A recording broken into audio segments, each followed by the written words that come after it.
California regulators revoke a marijuana testing lab license for, that's right, you guys, faking results.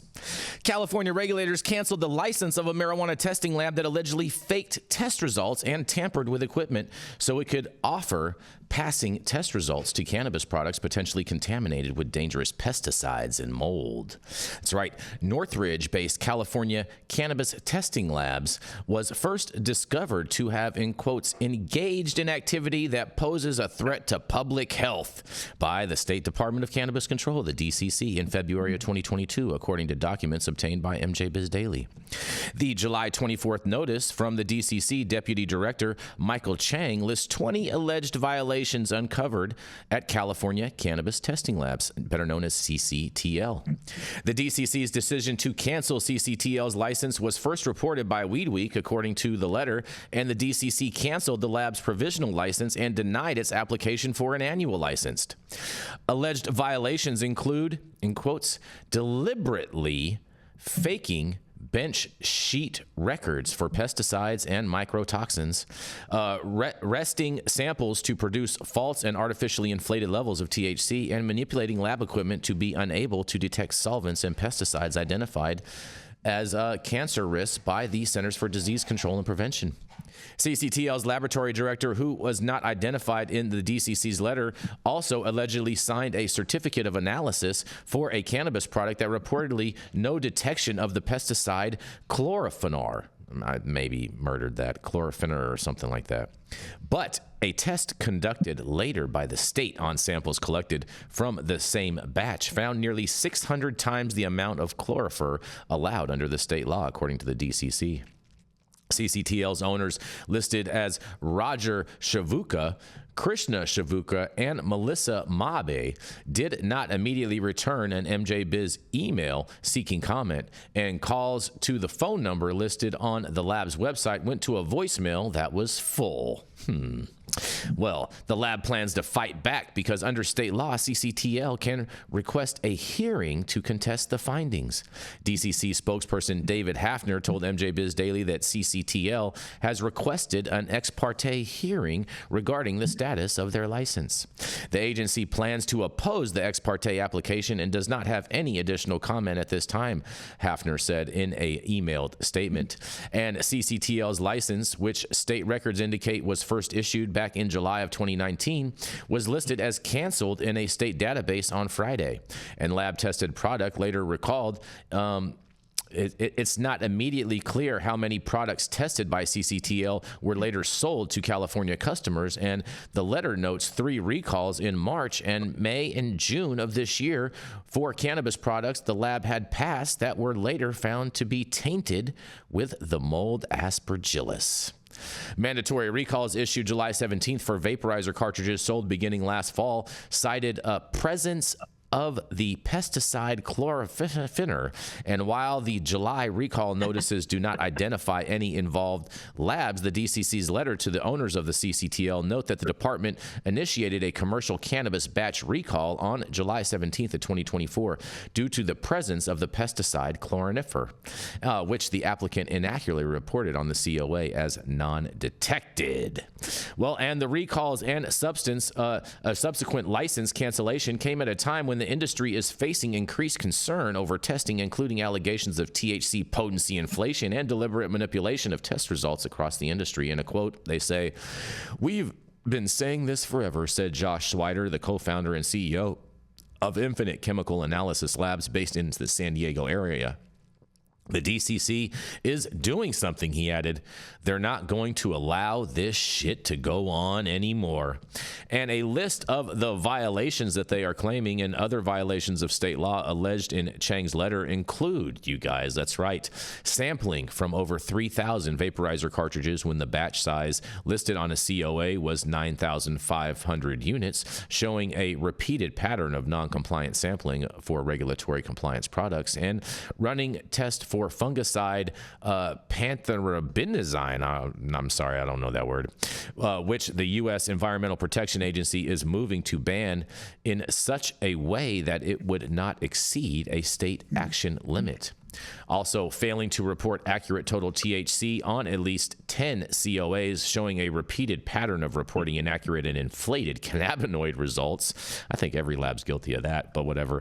Retesting samples until analysis produced the desired results, and posting sticky notes in a cannabinoid testing area instructing lab staff to refrain from following normal procedure. Not following standard procedures for pesticide testing when the laboratory director was aware of the deviations, along with falsifying COAs by reporting inaccurate results from lab data. And this is the first known instance of a California testing lab losing its license for such conduct, according to state records. Well, first off, I want to push back on that because I think there was one other lab that lost their license for falsifying records, and that was Cannabis, and that was a number of years ago. But nonetheless, I'm going to digress and see what you guys have to say. And am I wrong about this? But let me jump in on this. I don't think losing your license is a satisfactory outcome. If you're poisoning people, it's fucking criminal. Hard stop. Hard stop. Well, I'm sucking on those cartridges, and I trust the system to keep me safe. And if it can't, somebody needs to face the consequences and hear the music. Fair enough. I mean, you are a hardware judge, Yarrow. You walked into that one. Yeah, Yarrow. The king is sucking on hardware. How many carts did you smoke for the cup this year? I had to check my driver's license to remember my name. Oh wow. Oh boy. Oh. No, it was there was north of 70 submissions for the Emerald Cup. There was north of 70 submissions for the State Fair. There was less than 10% overlap in those contestant submissions, those SKUs. And if somebody is falsifying something and poisoning people, I don't see that. I see this as the cannabis equivalent of 3 Mile Island or of an industrial company just pouring toxic sludge into a salmon stream.